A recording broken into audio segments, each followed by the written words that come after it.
नमस्कार। मैं हेना प्रसून हाजिर हूँ आप सबों के समक्ष ज्योतिष के एक नए कार्यक्रम को लेकर। मैं आप सबों का बहुत बहुत स्वागत करती हूँ अपने चैनल हेना प्रसून एस्ट्रोलॉजी में। आइए आज चर्चा करें सूर्य के राशि परिवर्तन की। जैसा कि हम सभी जानते हैं, सूर्य 16 जुलाई से 17 अगस्त 2021 तक कर्क राशि में जा रहे हैं और ये अभी वर्तमान में बुध की वायु तत्वीय राशि मिथुन राशि से जल तत्वीय राशि कर्क राशि में जा रहे हैं।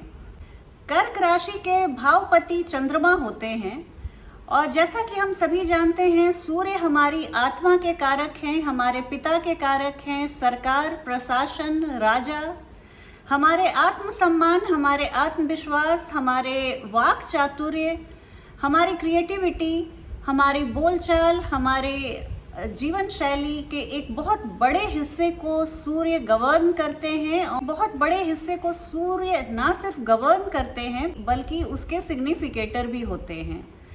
तो जब इतना महत्वपूर्ण ग्रह जब राशि परिवर्तन करता है तो जनमानस में एक मेजर ट्रांसफॉर्मेशन देखा जाता है। यहाँ पर ध्यान देने वाली ये बात है कि सूर्य तो हर साल कर्क राशि में जाते हैं या अन्य सभी राशियों में वो हर महीने एक बार, तो 12 राशियों में पूरे साल में एक चक्कर तो लगा ही लेते हैं। तो फिर हमारा हर साल का ये जो कालखंड होता है कर्क राशि में जब सूर्य जाते होंगे तो सारा समय फिर हमारा एक जैसा ही बीतना चाहिए हम सभी राशि वाले लोगों के लिए। जहाँ जहाँ उनकी कुंडली में कर्क राशि होगी उस भाव से संबंधित हमें अच्छे या बुरे फल मिलने चाहिए, लेकिन होता तो ऐसा नहीं है। जी हाँ, क्योंकि ये सब नक्षत्रों का खेल है। सिर्फ राशि परिवर्तन जानकर और उसके बारे में फलादेश सुनकर हम अपने जीवन में आने वाली घटनाओं का सही आकलन नहीं कर सकते हैं। जब तक हम एक नज़र इन नक्षत्रों पर ना दौड़ाएं, हम इस गोचर के सही फल को नहीं जान पाएंगे। तो जैसा कि हम सभी जानते हैं, सूर्य 16 जुलाई को कर्क राशि में गुरु बृहस्पति के नक्षत्र में प्रवेश कर रहे हैं और तब से लेकर 20 जुलाई तक वो इसी नक्षत्र में रहेंगे। 20 जुलाई से 3 अगस्त वो शनि की पुष्य नक्षत्र में रहेंगे।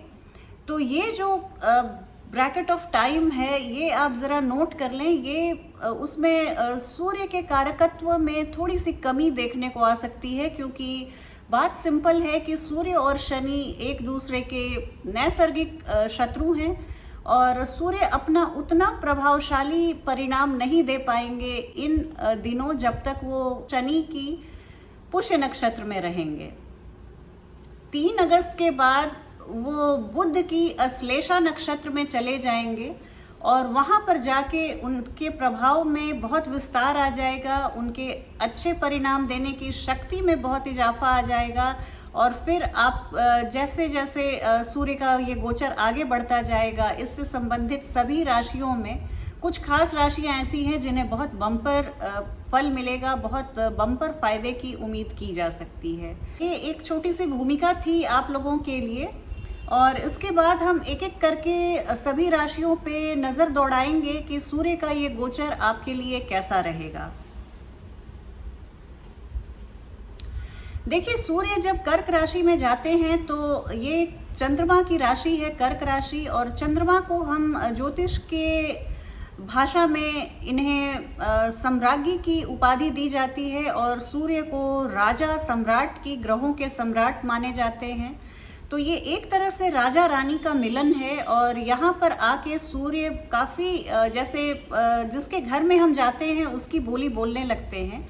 हाँ, ये सच है कि सूर्य एक अग्नि तत्वीय ग्रह है और ये कर्क राशि एक जल तत्वीय राशि है और यहाँ पर जाकर सूर्य थोड़े असहज तो जरूर हो जाते हैं, लेकिन मंडेन एस्ट्रोलॉजी में इस टाइम बहुत अच्छा बताया जाता है। अच्छी बारिश होती है, अच्छी फसल होती है। तो चंद्रमा थोड़ा थोड़ा सूर्य का गुण ग्रहण कर लेते हैं और सूर्य थोड़ा सा भावनात्मक हो जाते हैं, क्योंकि चंद्रमा भावना प्रधान ग्रह हैं और ये हमारे मूड को, हमारे मन को नियंत्रित करते हैं।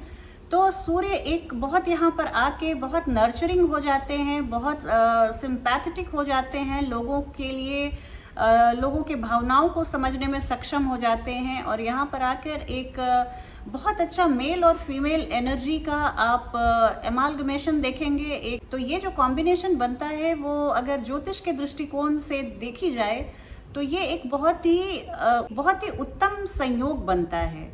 तो हम सभी राशियों पर क्या असर पड़ेगा इसके बारे में एक चर्चा की जाए। देखिए, मेष राशि वाले लोगों के बारे में, मेष राशि के ये 5th हाउस के लॉर्ड हैं, पंचम भाव के भावपति हैं और अभी वो सूर्य आपके चतुर्थ भाव में गोचर करेंगे। तो चतुर्थ भाव में आने से परिवार में आपका रुतबा बढ़ेगा, परिवार में आपका दबदबा बढ़ेगा, आपकी सोशल इमेज बहुत इम्प्रूव होगी। हो सकता है कि आपके माताजी के स्वास्थ्य में थोड़ी सी गिरावट आ जाए। ये भी हो सकता है कि आपकी माताजी थोड़ी सी आक्रामक हो जाए, वो थोड़ा सा अपना प्रभुत्व जमाएं आप पर। तो आप माताजी के प्रभुत्व को अपने सर आंखों पर रख के स्वीकार कीजिए। जो वैसे स्टूडेंट्स जो कॉम्पिटिटिव एग्ज़ाम की तैयारी कर रहे हैं, प्रतियोगी परीक्षाओं को दे रहे हैं, उनके लिए ये थोड़ा सा दुविधा भरा समय रह सकता है, थोड़ी सी कन्फ्यूजन हो सकती है। तो इस समय थोड़ा सा आप अपने अलर्टनेस को बढ़ा के रखिए, पढ़ाई के लिए पूरी तरह से डेडिकेटेड रहिए, फोकस्ड रहिए, अपने ध्यान को आप 100 तरह की दूसरी चीज़ों में ना भटकाइए। ऐसे लोग जो सरकारी सेवाओं में हैं, सरकारी दफ्तरों में काम करते हैं, उनके लिए ये बहुत ही अच्छा समय है। कुछ वैसे विद्यार्थी, कुछ वैसे प्रतियोगी, ऐसे परीक्षार्थी जो सरकारी सेवा के लिए तैयारी कर रहे हैं, उनके लिए भी ये एक बहुत ही फेवरेबल टाइम है। सिर्फ अपने हेल्थ के लिए इतना ध्यान रखिए कि आपके पाचन तंत्र में कोई गड़बड़ी ना होने पाए, खाने पीने में आप ध्यान रखिए और अपने डाइजेस्टिव सिस्टम का पूरा ध्यान रखिए। बात करूं अगर वृषभ राशि वाले लोगों के बारे में, तो वृषभ राशि के चतुर्थ भाव के स्वामी हैं सूर्य और वर्तमान में गोचर में उनके तृतीय भाव में भ्रमण कर रहे हैं। तृतीय भाव आपके छोटे भाई बहनों का होता है, छोटी यात्राओं का होता है। तो जैसे सूर्य आते हैं जिस भाव में, वहाँ पे वो उस भाव को प्रकाशित करते हैं, उस भाव को एक नई शक्ति और नई ऊर्जा देते हैं। यहाँ पे आपके बाहुबल में बढ़ोतरी होगी, इनिशिएटिव लेने की क्षमता को आकर बढ़ाएंगे, बाहुबल में बढ़ोतरी कराएंगे। आप अपने एंडेवर से बहुत सारी ऐसी चीज़ों को अचीव कर लेंगे इस 1 महीने के समय में, जो एक बहुत आपके लिए माइलस्टोन बाद में सिद्ध होगा। आप अपने फ्रेंड्स के साथ छोटी मोटी यात्राओं पे जा सकते हैं, पिकनिक पे जा सकते हैं, इस तरह की स्थिति बन रही है। आप अपने व्यावसायिक क्षेत्र में पूरी लगन और पूरी तन्मयता से काम करते हुए दिख रहे हैं। पूरे आपके जीवन में नई उत्साह और नया जोश भर देंगे। अपने छोटे भाई बहनों से भी हो सकता है कि पेशेवर जीवन में बहुत लाभ मिले। ये खिलाड़ियों के लिए, स्पोर्ट्स पर्सन के लिए एक बहुत ही उम्दा समय है, बहुत सक्सेस से भरा हुआ समय है। आप ऐसे अगर प्रोफेशनल हैं जो ट्रांसफ़र एक्सपेक्ट कर रहे हैं, तो हो सकता है आपका यहाँ तबादला हो जाए। इस दौरान एक ट्रांसफ़र होने की बहुत अच्छी स्थिति बन रही है, नई पोस्टिंग मिलने की स्थिति बन रही है। आप आध्यात्मिक तौर पर प्रगति करते हुए दिख रहे हैं और यही है कि थोड़ा पिताजी के स्वास्थ्य का ध्यान रखिएगा। अदरवाइज आपके लिए ये सूर्य का गोचर बहुत अच्छा रहने वाला है। बात अगर मिथुन राशि वाले लोगों के बारे में करूं, तो मिथुन राशि के तृतीय भाव के स्वामी हैं और वर्तमान में उनके द्वितीय भाव में गोचर कर रहे हैं। तो इसको हम कैसे इंटरप्रेट करेंगे? ये बहुत आपके लिए एक ऐसा समय है जिसको आप लंबे समय तक याद रखेंगे।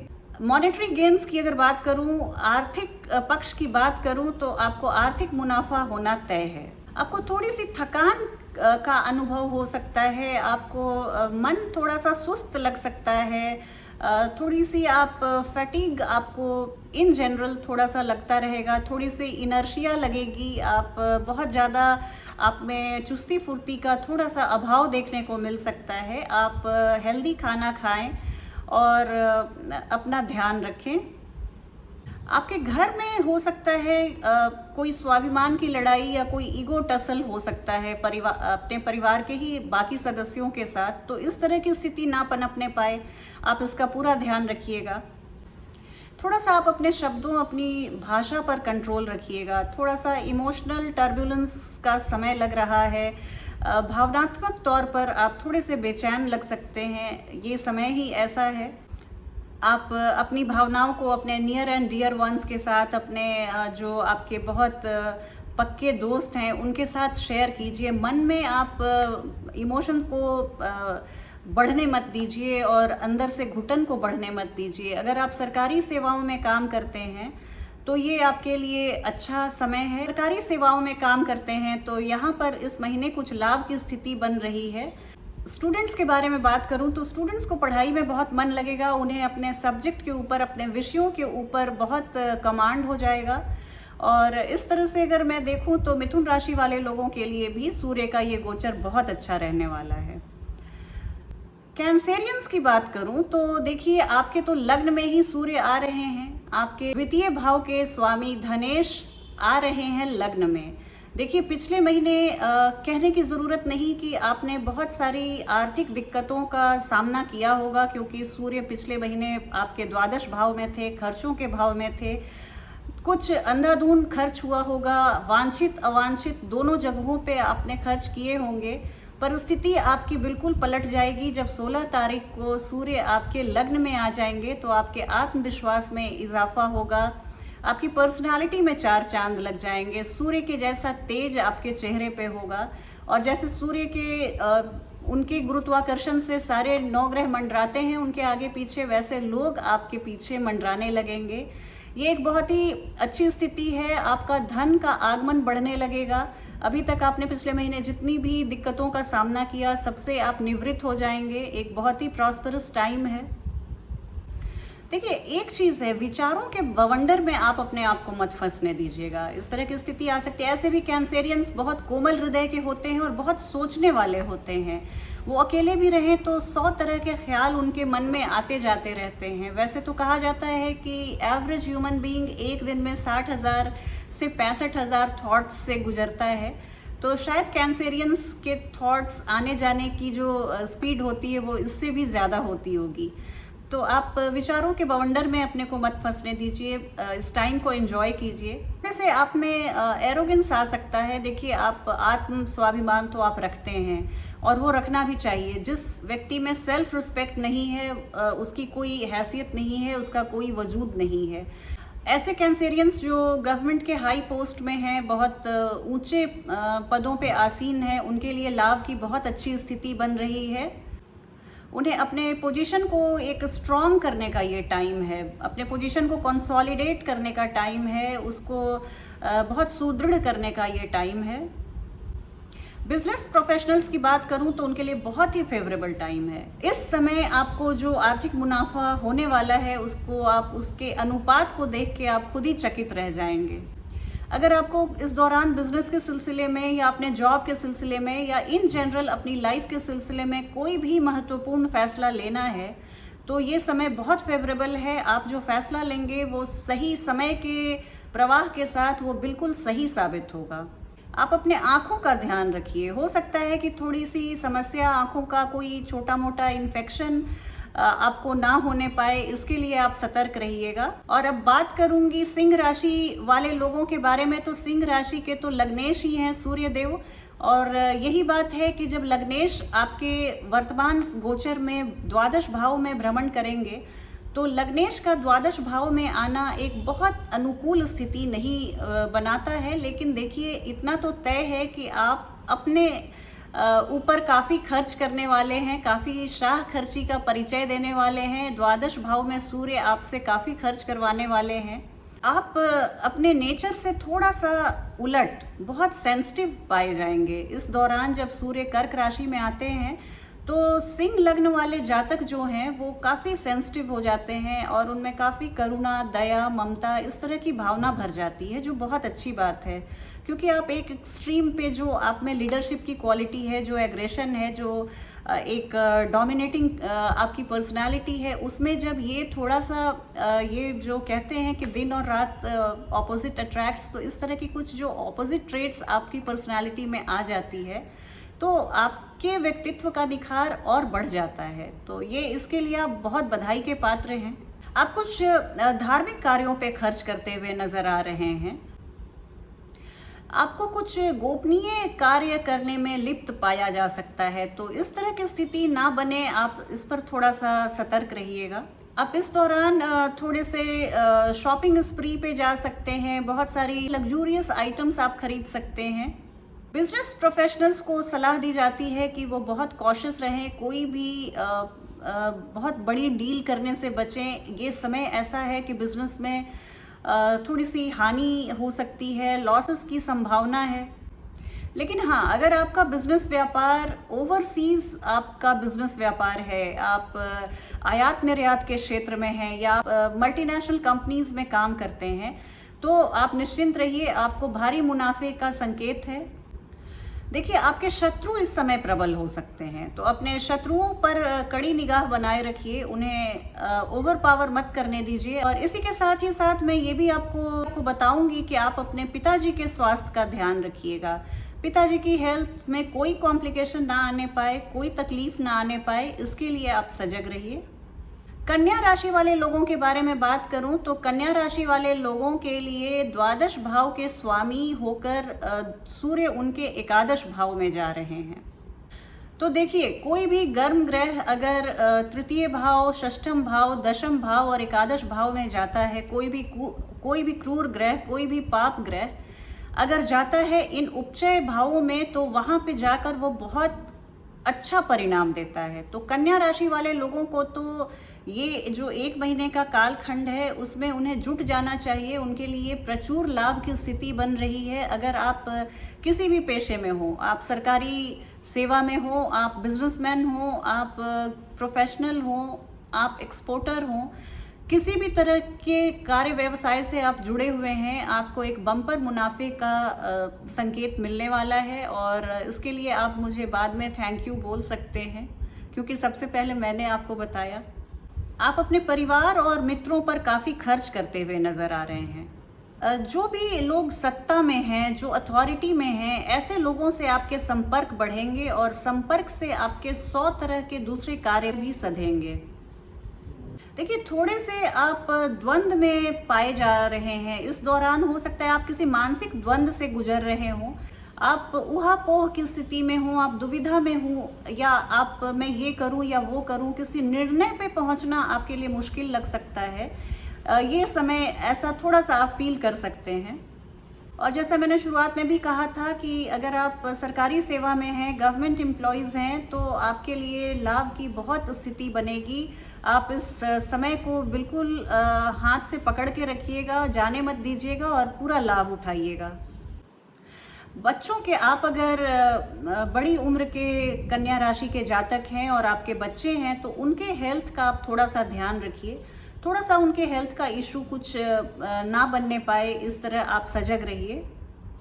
आपको भी थोड़ी सी पाचन संबंधी विकार जैसे एसिडिटी वगैरह की समस्या ना होने पाए, इसका आप ध्यान रखिए। आप ऐसे भोजन का प्रयोग कीजिए जिसकी तासीर ठंडी होती हो, तो आपको फिर कोई ट्रबल नहीं आएगा, कोई परेशानी नहीं आएगी। लिब्रा लग्न वाले तुला राशि के बारे में बात करूं तो तुला राशि वाले लोगों के लिए ये समय कैसा रहेगा, आइए एक नज़र दौड़ाई जाए। तो सन आपके लिए 11th हाउस के लॉर्ड हैं और वो 10th हाउस में गोचर कर रहे हैं। बताइए, इससे अच्छी क्या स्थिति हो सकती है। सूर्य को दशम भाव का कारकत्व प्राप्त है। वो आपके कार्य क्षेत्र से जुड़े हुए, आप ही नहीं, किसी भी जातक के कार्य क्षेत्र को शनि और सूर्य दोनों उसके सिग्निफिकेटर होते हैं।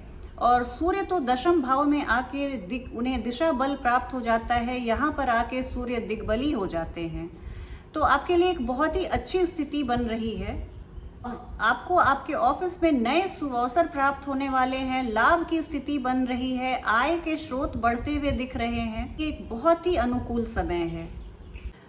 आप किसी भी इंडस्ट्री से जुड़े हुए हों, वहाँ पर आप प्रभुता हासिल करते हुए दिख रहे हैं, आपकी मोनोपोली इस्टेब्लिश होती हुई दिख रही है। आपकी जो भी मार्केटिंग टेक्निक्स है उसमें एक निखार आएगा, उसमें एक शाइन आएगा। तो इस तरह से स्थिति तो बहुत अच्छी बन रही है आपके लिए। सरकारी क्षेत्रों से अगर आप जुड़े हुए हैं तो आप बहुत ही भाग्यशाली होने जा रहे हैं, आपको पूरा भाग्य का सपोर्ट प्राप्त रहेगा। और प्रशासन, आप प्रशासनिक सेवाओं में हैं तो आपकी पदोन्नति तय है। तो ऊपर के जो आपके वरिष्ठ अधिकारी हैं वहाँ से आपको वाहवाही मिलेगी, वहाँ से आपका उत्साहवर्धन होगा। आपको आपके पिता से बहुत फेवर मिलेगा, आपके पिता का सपोर्ट रहेगा, आपके पिताजी आपको जहाँ भी ज़रूरत होगी वहाँ आप पीछे खड़े हुए पाएंगे। आप किसी भी रिलीजियस इंस्टीट्यूशंस में या जो गरीब तबके के लोग हैं, जो ज़रूरतमंद लोग हैं, उन्हें आप कुछ दान कीजिए तो आपको इससे काफ़ी मानसिक शांति का अनुभव होगा। वृश्चिक राशि वाले लोगों के बारे में बात करूं तो वृश्चिक राशि वाले लोगों के लिए सूर्य उनके दशम भाव के स्वामी होकर नवम भाव में गोचर कर रहे हैं। भाव आपके भाग्य का होता है, आपके धार्मिक क्रियाकलापों का होता है, आपके तीर्थ यात्रा का होता है, आपके पिता का होता है और आपके दूर देश की जर्नी का होता है। आपके 10th हाउस के लॉर्ड, जिसे हम कर्म का भाव मानते हैं, वो धर्म के भाव में 9th हाउस में आपके भाग्य के भाव में आ रहे हैं। तो ये जो है ना, कर्म और धर्म का संयोग बन रहा है, जिसे धर्म कर्मादि योग बोला जाता है। ये आपके लिए बहुत ही सुखद स्थिति लेकर आएगा। आप इस समय बहुत भाग्यशाली रहेंगे और बहुत सारे कार्यों को आप पूर्णता की तरफ ले जाएंगे। आपका संबंध आपके पिताजी से बहुत इम्प्रूव करेगा। पिताजी की तबीयत खराब थी तो वो भी बहुत इम्प्रूव करेगी, उनका स्वास्थ्य सुधार होगा। आप अपने पिता के साथ, अपने पेरेंट्स के साथ किसी धार्मिक यात्रा पर भी जा सकते हैं। अगर आप टीचिंग प्रोफेशनल हैं या आपका कोई भी व्यापार शिक्षा से जुड़ा हुआ है तो आपको बहुत ही, आपके लिए ये फायदेमंद समय है। बहुत आप प्रगति करते हुए दिख रहे हैं, आय के स्रोत बढ़ते हुए दिख रहे हैं। आपके आसपास के लोग आपको बहुत सम्मान की नज़र से देखेंगे, आपके हर बात को सुनेंगे, आपके वर्ड्स उनके लिए बहुत मायने रखेंगे, आपकी बातों को मानी जाएगी। आपका विल पावर और आपका स्ट्रेंथ इतना बढ़ा चढ़ा रहेगा, आपका आत्मविश्वास और बाहुबल आपका बढ़ा चढ़ा रहेगा। आप जो भी कार्य करते हैं उसके ऊपर आपको फुल कंट्रोल रहेगा, पूरी तरह से आप you will get the hang of your work very easily. तो इस तरह की स्थिति बन रही है स्कॉर्पियंस के लिए। आपको मैं अग्रिम बधाई देती हूँ, आपके लिए ये महीना बहुत अच्छा रहने वाला है। अगली राशि की बात करूं तो धनु राशि है हमारी अगली राशि। और धनु राशि वाले जातकों के बारे में अगर बात की जाए तो सूर्य उनके नवम भाव के स्वामी होकर उनके अष्टम भाव में गोचर कर रहे हैं। 8th हाउस को हम हाउस ऑफ एनिग्मा बोलते हैं। एक ये बहुत रहस्यमयी भाव है। हमारे जीवन के जितने भी सीक्रेट्स हैं, जितनी भी तंत्र मंत्र, इस तरह की गुप्त विद्याएं हैं, समुद्र से जो हम फॉरेन जाते हैं उसका भाव है। हमारे ससुराल का स्त्रियों के लिए उनके ससुराल पक्ष का भाव है, उनके मांगल्य का भाव है। तो इस तरह की स्थिति है। और 8th हाउस में अभी सूर्य का भ्रमण आपके लिए थोड़ा सा संघर्ष लेकर आएगा। जो काम आप पहले बहुत आसानी से चुटकी बजाते कर देते थे, अब उसी कार्य को करने के लिए आपको काफ़ी मेहनत मशक्क़त करनी पड़ेगी। समय थोड़ा सा संघर्ष वाला है। 8th हाउस में आपके गोचर हैं। अगर आपका बिजनेस स्पेक्यूलेटिव नेचर का है, सट्टा का है, इस तरह की अगर आप ऐसा कुछ अनप्रेडिक्टेबल क्षेत्र में आप बिजनेस करते हैं तो वहाँ पर आपको मुनाफे की उम्मीद बनती है, वहाँ पर आपको भारी आय का मुनाफा होगा। थोड़ा सा आप अपने आँखों को बचा के रखिएगा, आँखों का ध्यान रखिएगा, आपको फीवर ना आने पाए, ज्वर ना आने पाए, इस तरह की स्थिति ना बने, इसका भी आप ध्यान रखिएगा। स्वास्थ्य का ध्यान रखिए। थोड़ा सा आपको तनाव का सामना करना पड़ सकता है, थोड़ी सी असुरक्षा की भावना घर कर सकती है। थोड़े से आप जिद्दी हो सकते हैं, थोड़े से बेचैन हो सकते हैं, चीज़ों को आपको तुरंत चाहिए, इस तरह का इम्पेशेंस आप फील कर सकते हैं। अगर आप नेवी या मरीन आपका बिजनेस है, समुद्री मार्ग से जुड़ा हुआ कोई भी बिजनेस है, फिशरी का, या आप नेवल ऑफिसर हैं, या आप पनडुब्बी में काम करते हैं, सबमरीन में काम करते हैं, तो ये समय आपके लिए बहुत अनुकूल है। और अगर आप सरकारी क्षेत्र में काम करते हैं और आप अपने ट्रांसफ़र को एक्सपेक्ट कर रहे थे तो आपका तबादला इस महीने आ सकता है, जो आपके मनोनुकूल स्थान पर होगा। मकर राशि वाले लोगों के बारे में बात करूं तो सूर्य उनके अष्टम भाव के स्वामी होकर सप्तम भाव में गोचर करेंगे। अब जब अष्टम के स्वामी सप्तम में आते हैं तो पति पत्नी के बीच थोड़ी सी तू तू मैं बढ़ा देते हैं।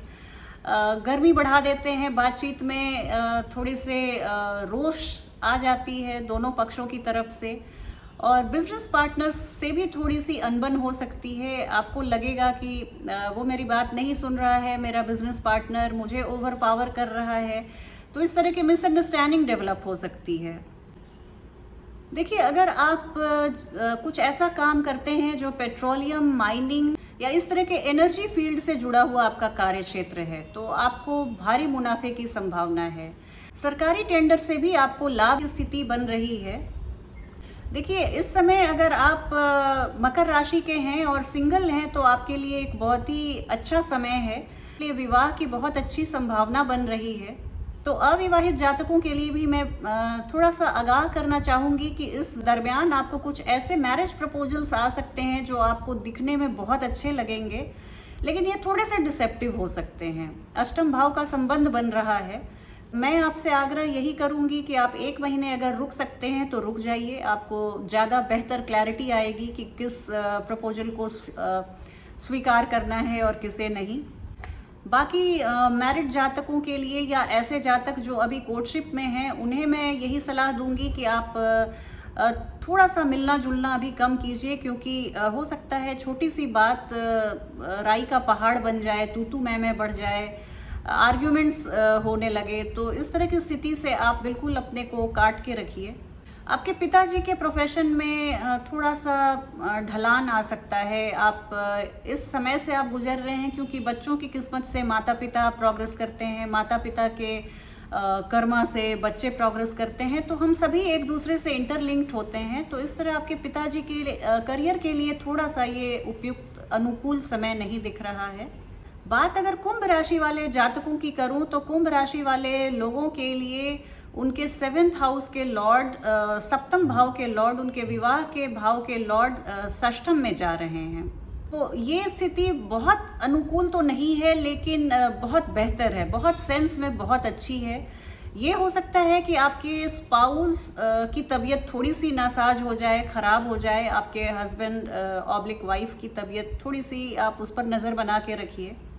हो सकता है कि ज्योग्राफिकल थोड़ी सी डिस्टेंस बढ़ जाए। हो सकता है आपके जीवन साथी से आपकी थोड़ी सी दूरी बढ़ जाए। ये दूरी ज्योग्राफिकल भी हो सकती है, इमोशनल भी हो सकती है। अगर आप पार्टनरशिप बिजनेस में हैं तो आप थोड़े से सतर्क रहिए, अलर्ट रहिए। ये समय वहाँ भी फेवरेबल नहीं है। आपके को एसोसिएट्स के साथ कुछ झगड़ा हो सकता है, छोटी मोटी अनबन हो सकती है। पर हाँ, अगर आपका कोई कोर्ट कचहरी में मामला लंबित है तो वहाँ पर आपको आपके फेवर में जजमेंट आएगा। यहाँ आप अपने शत्रुओं पर अपना दबदबा बनाए रखेंगे। आपके शत्रु इस 1 महीने में कभी प्रबल नहीं हो पाएंगे आप पर। अगर आप कुछ ऐसी बीमारी से जूझ रहे थे जिसकी डायग्नोसिस सही नहीं हो पा रही थी, आपने बहुत सारे इन्वेस्टिगेशंस कराए पर पता नहीं चल पा रहा था क्या प्रॉब्लम है, तो इस दौरान आपको बिल्कुल डॉट डायग्नोसिस हो जाएगी कि आपको क्या प्रॉब्लम है, और उसकी आप दवा और मेडिकेशन करेंगे तो फिर आप बिल्कुल, आपकी रिकवरी बहुत फास्ट हो जाएगी। आप इस दौरान अपने ऑफिस के सिलसिले में, जॉब के सिलसिले में छोटे मोटे टूर्स पे जा सकते हैं, छोटी यात्राओं पे जा सकते हैं जॉब से संबंधित। और मैं अंतिम राशि मीन राशि की बात करूं तो मीन राशि वाले लोगों के लिए उनके षष्ठम भाव के स्वामी सूर्य उनके पंचम भाव में आ रहे हैं। देखिए, जब षष्ठम के स्वामी पंचम भाव में आते हैं तो उन लोगों के लिए बहुत अच्छी स्थिति बनाते हैं जो प्रतियोगी परीक्षा दे रहे हैं। प्रतियोगी परीक्षा में उन्हें सफल होने से कोई नहीं रोक सकता। सफलता उनके लिए केक वॉक रहेगी। अब वो इतनी लगन से पढ़ाई करते हुए दिख रहे हैं, अपने विषयों पर उन्हें इतना ग्रास्प हो जाएगा, इतनी पकड़ हो जाएगी कि उनका सामना करना उनके प्रतिद्वंदियों के लिए आसान नहीं रहेगा। अगर आप ओवरसीज जाना चाह रहे हैं पढ़ाई के सिलसिले में, तो आपको इस समय सारा वीज़ा अगर रुका हुआ था, इस तरह की रुकावटों का आप सामना कर रहे थे, तो अभी आपके लिए सब कुछ बहुत स्मूथ हो जाएगा। तो आप बहुत आराम से विदेशी धरती पर जाके अपनी पढ़ाई को पूरी कर सकते हैं। मीन राशि के ऐसे लोग जो प्रेम मोहब्बत में हैं, उनके लिए ये समय कठिन रहेगा। उनके लिए ये बहुत इंटेंस हीटेड आर्ग्यूमेंट्स हो सकता है। तो इस तरह की स्थिति से आप बचाइए। और मेरी आपको यही सलाह रहेगी कि जब भी गोचर में इस तरह की स्थिति बनती है तो बस आप एक ही काम कीजिए, आप थोड़ा सा मिलना जुलना और फ़ोन पे बातें करना कम कीजिए। तो मिसअंडरस्टैंडिंग की जब तक आप उसे अवसर नहीं देंगे, मिसअंडरस्टैंडिंग को फलित होने का आप मौका नहीं देंगे, तो वो कभी नहीं होगा। 100 वक्ता से एक चुप भला कहते हैं। तो इसीलिए आप थोड़ा सा मौन प्रैक्टिस कीजिए, मौन रहने की प्रैक्टिस कीजिए, आपको कोई परेशानी नहीं आएगी। इस समय आप कर्ज लेने से बचें। बोरोइंग किसी भी तरह की अभी अनुकूल नहीं रहेगी। आपको लौटाने में उस चीज़ को एक अरसा लग सकता है। तो इस तरह से आप कर्ज लेने की स्थिति से बचिए, किसी भी तरह की चीज़ को बोरो करने से बचिए। पाचन तंत्र से जुड़ी हुई बीमारियों के लिए आप बहुत सतर्क रहिए। खाने पीने में आप बहुत होशियारी से आप एक भी निवाला लें तो आप देख लें कि ये आपको हर्ज तो नहीं करेगा, आपके लिए या आपके स्वास्थ्य के लिए अच्छा तो रहेगा। तो ये एक छोटा सा लेखा जोखा मैंने दिया सूर्य के गोचर के बारे में। ये जो फलादेश था वो आपकी लग्न राशि पर आधारित था। इसे आप लग्न राशि से देखें, ये बिल्कुल सटीक बैठेगा आप पे। ये देखिए, सूर्य के बारे में मैंने अपने सूर्य के वीडियो में भी बहुत पहले भी बताया है, आप मेरे प्लेलिस्ट में भी जाके चेक कर सकते हैं।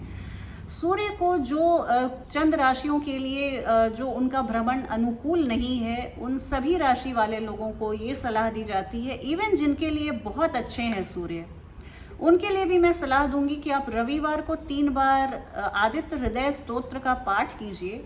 आपको सूर्य जनित किसी भी समस्या का कभी सामना नहीं करना पड़ेगा। और आप आलस्य को, दूसरी सलाह यही है कि आलस्य को त्यागें। आप सुबह जल्दी उठिए, सूर्योदय के पहले उठ के आप सूर्य भगवान को वेलकम करने के लिए रेडी रहिए। सूर्योदय होने के बाद तक आप बिल्कुल मत सोइए, आलस्य को त्याग दीजिए। भले आप अर्ली फिर शाम को आप जल्दी सो जाइए, रात में जल्दी सो जाइए। आप इन 2 बातों का ध्यान रखिए। अपने पिता का सम्मान कीजिए, वो सबसे ज़रूरी बात है। और पिता तुल्य लोग जो आपके जीवन में हैं, जो आपके जीवन में सूर्य की भूमिका निभा रहे हैं, जो आपको प्रकाशित कर रहे हैं, जो आपके भलाई के लिए, आपके इंटरेस्ट के लिए एक पाँव पे खड़े हैं, अपने मेंटोर, अपने टीचर्स, ऐसे फिगर को आप पिता तुल्य जो भी हैं आपके जीवन में, उनको पूरा सम्मान दीजिए, उन्हें पूरी रिस्पेक्ट के साथ आप ट्रीट कीजिए। तो सूर्य आपके लिए हमेशा वरदायक ही रहेंगे। चलती हूँ, अब एक नई वीडियो में आपसे फिर भेंट होगी। तब तक के लिए अपना ध्यान रखिए। जय हिंद, जय भारत।